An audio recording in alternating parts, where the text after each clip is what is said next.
میں اپنے ولی کی آنکھیں بن جاتا ہوں جن سے وہ دیکھتا ہے، میں اپنے ولی کے کان بن جاتا ہوں جن سے وہ سنتا ہے، میں اپنے ولی کی ٹانگیں بن جاتا ہوں جن سے وہ چلتا ہے۔ امام راضی رحمۃ اللہ تعالی علیہ، امام راضی بہت بڑے امام ہیں، امام المفسرین ہیں۔ مفسرین جمع کا صیغہ ہے، جتنے بھی مفسر ہیں ان تمام کے آپ امام ہیں۔ امام راضی کا ایک واقعہ ہے نا کہ جب آپ نزع کے عالم میں تھے تو شیطان آپ کے پاس آیا۔ شیطان سب کے پاس آتا ہے، یہ یاد رکھیے گا۔ نزع کا جب عالم ہوتا ہے، روح نکلنے کا جب وقت ہوتا ہے تو شیطان آتا ہے، کبھی ماں کی شکل میں، کبھی باپ کی شکل میں۔ کہتا ہے کہ بیٹا تو نصرانی مذہب قبول کر لے، یہ بہت اچھا تھا۔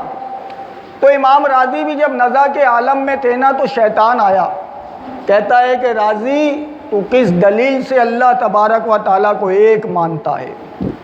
کیا دلیل ہے تیرے پاس؟ تو امام راضی نے اللہ تبارک و تعالیٰ کی وحدانیت پر 365 دلیلیں دی، 365 دلیلیں دی اللہ کی وحدانیت پر۔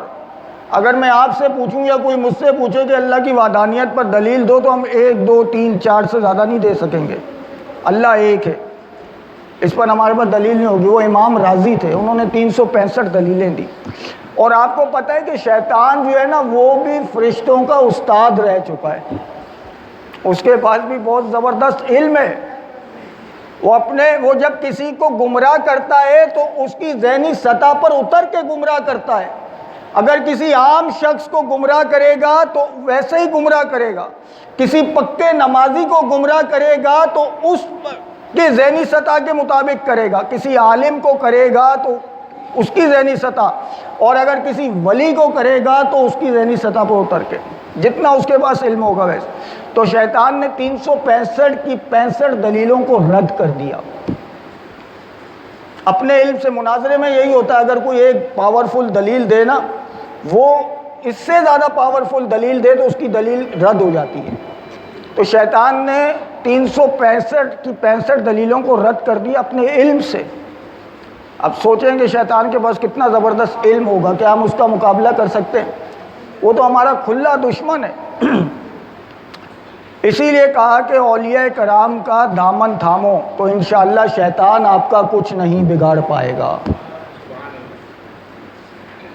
تو اب امام راضی کے جو مرشد تھے وہ وضو فرما رہے تھے۔ مرشد کا بھی بڑا کمال ہے، جس کا کوئی پیر ہو نا، کامل پیر، ڈبے پیر نہیں جو کہتے ہیں کہ بھائی نماز کہاں پڑھتے ہیں؟ جی ہم تو مدینے میں پڑھتے ہیں۔ ایسے پیر نہیں، پیر بھی ہونا چاہیے کامل پیر۔ پیر کی بھی شرائط ہیں، سب سے پہلے وہ عالم ہو، یہ اعلیٰ حضرت نے شرائط لکھی ہیں پیر کی کہ وہ عالم ہو، کم از کم اس کے پاس اتنا علم ہو کہ وہ کتب سے اپنے ضروری مسائل اخذ کر سکے، اور پھر وہ اہل سنت والجماعت یعنی اہل محبت میں سے ہو۔ یہ پیر کی شرائط ہے۔ ہر کسی کو بھی پیر نہیں بنایا جاتا، پیر بھی جو بننے کے قابل ہو اسی کو پیر بنایا جاتا ہے، یہ یاد رکھیے گا۔ جس کو خود یہ معلوم نہ ہو کہ وضو کے فرائض کیا ہیں، غسل کے فرائض کیا ہیں، وہ دوسرے کی اصلاح کیا کرے گا؟ کیا ایسا شخص پیر بننے کے قابل ہے؟ نہیں۔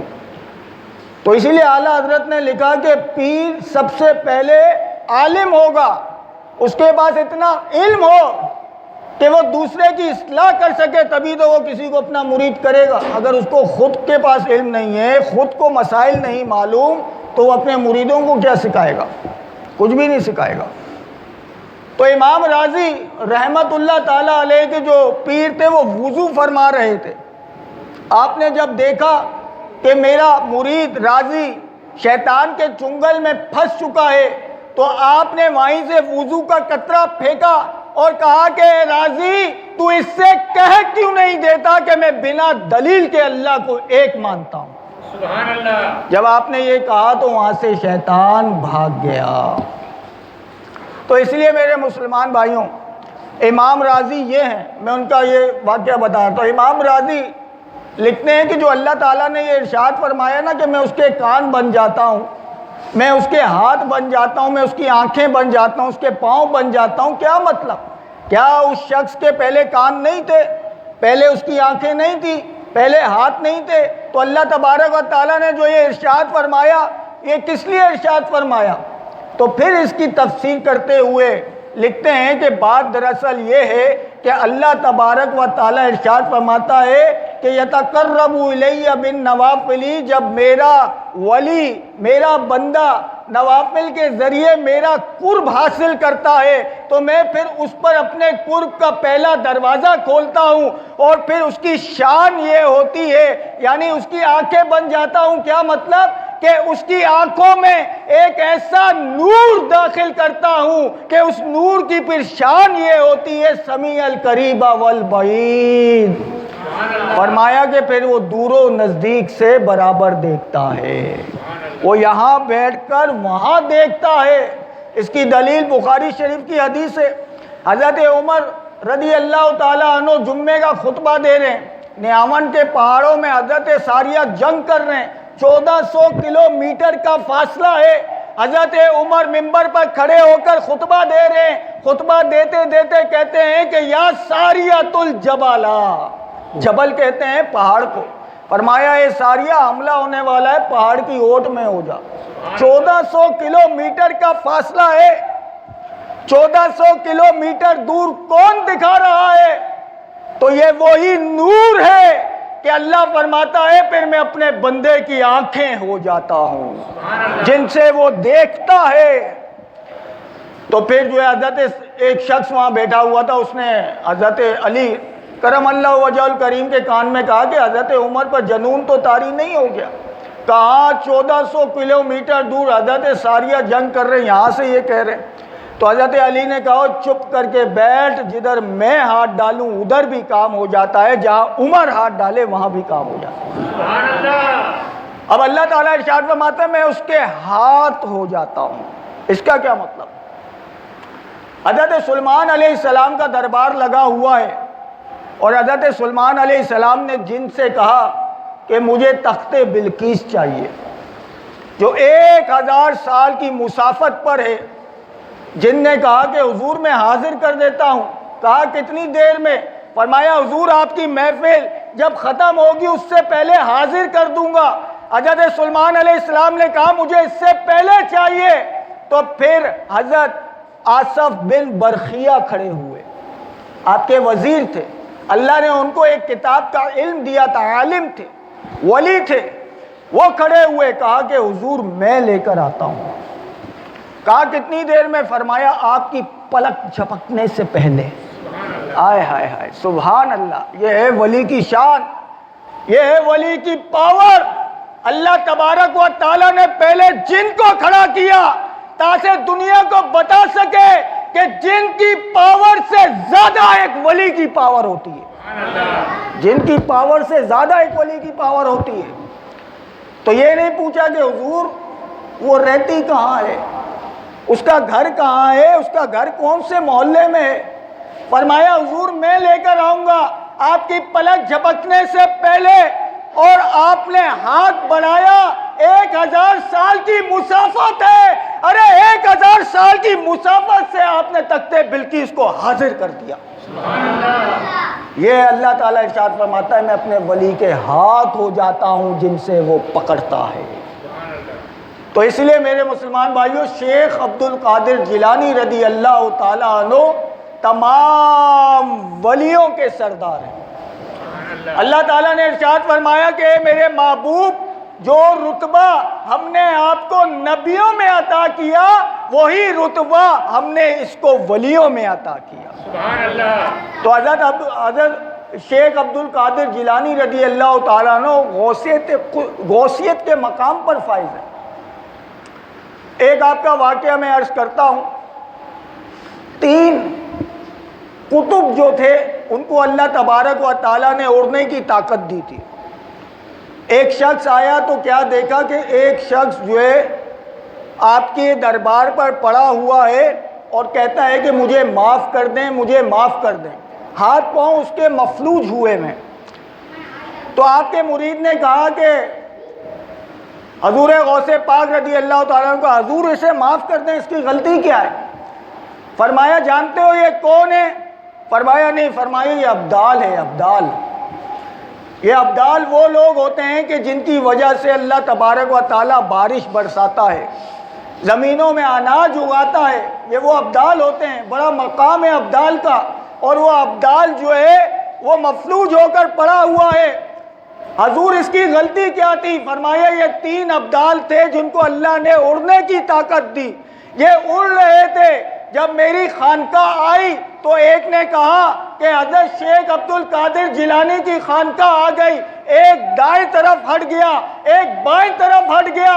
اس نے کہا وہ بھی ولی، میں بھی ولی، میں کیوں ہٹوں؟ تو یہ جیسے میری خانقاہ کے اوپر آیا اس کی ولایت سلب کر لی۔ یہ حضرت شیخ عبد القادر جیلانی رضی اللہ تعالیٰ، آپ کا اتنا بڑا مقام ہے، آپ کو جس کو بھی ولایت ملتی ہے آپ کے در سے ہی ملتی ہے۔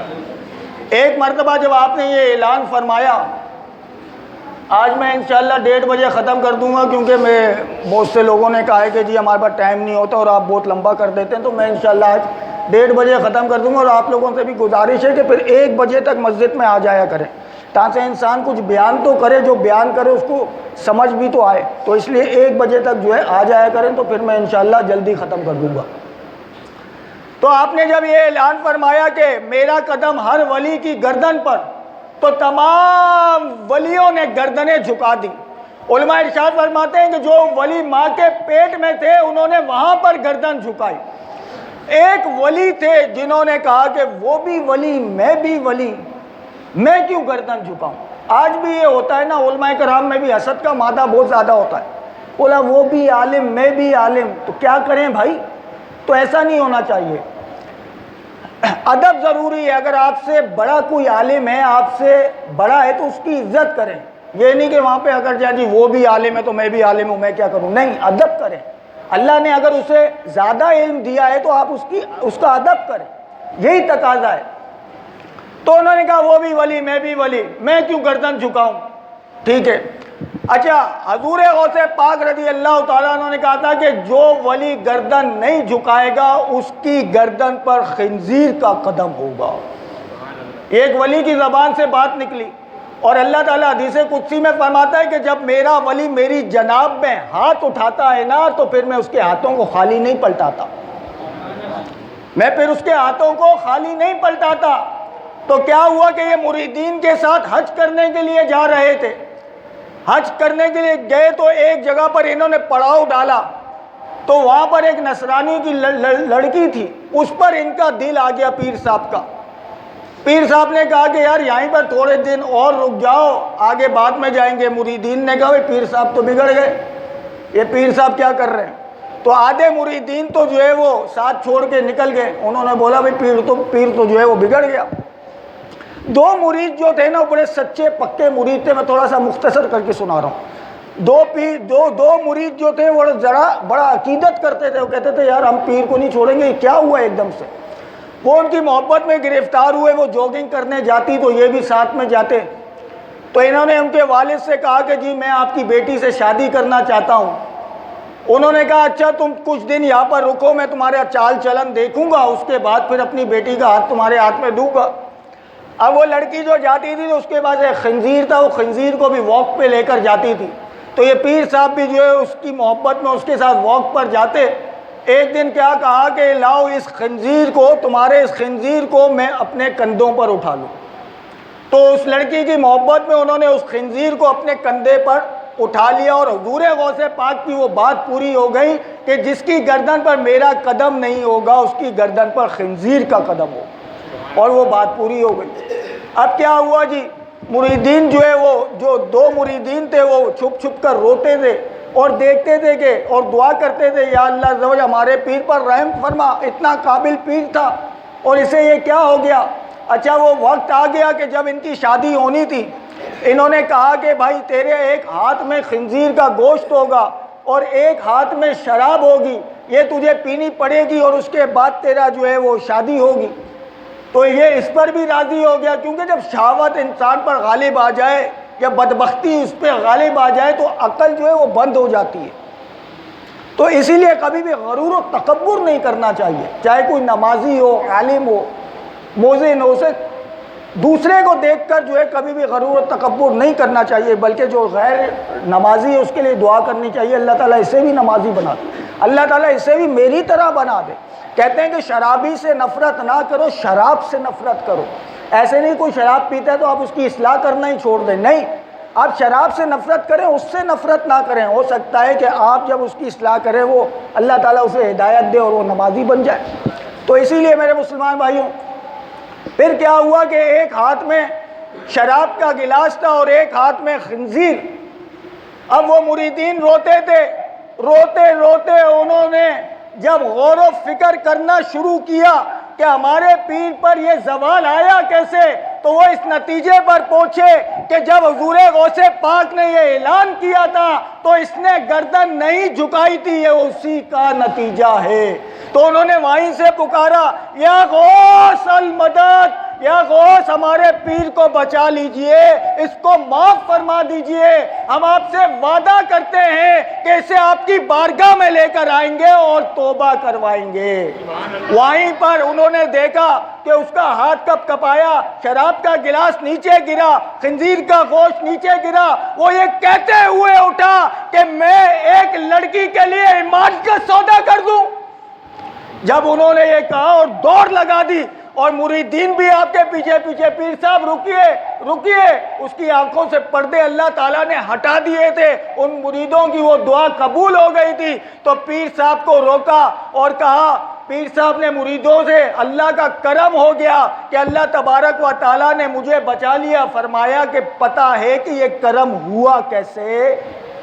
فرمایا پیر صاحب جس دن آپ نے گردن نہیں جھکائی تھی اور حضور غوث پاک کا قدم اپنی گردن پر نہیں لیا تھا، یہ زوال آپ پر اس وقت سے آیا۔ تو چلیے ہمارے ساتھ اور حضور غوث پاک کی بارگاہ میں آپ توبہ کیجئے اور ان سے معافی مانگیے۔ فرمایا ایسے نہیں جائیں گے، میرا منہ کالا کر دو، میرے ہاتھوں میں بیڑیاں ڈال دو اور اس شان سے حضور غوث پاک کی بارگاہ میں مجھے لے چلو۔ جب آپ کو لے جایا گیا تو آپ طالب علموں کو پڑھا رہے تھے۔ جب حضور غوث پاک رضی اللہ تعالیٰ انہوں نے اس ولی کو دیکھا تو آپ تو سب کچھ سمجھتے تھے، آپ نے کہا کہ یہ کیا حال فرمایا ہوا ہے، جا اللہ تجھ پر رحم کرے، میں نے تجھے معاف کیا، بس یہ کہنا تھا کہ اللہ تبارک و تعالیٰ نے ان کو دوبارہ ولایت عطا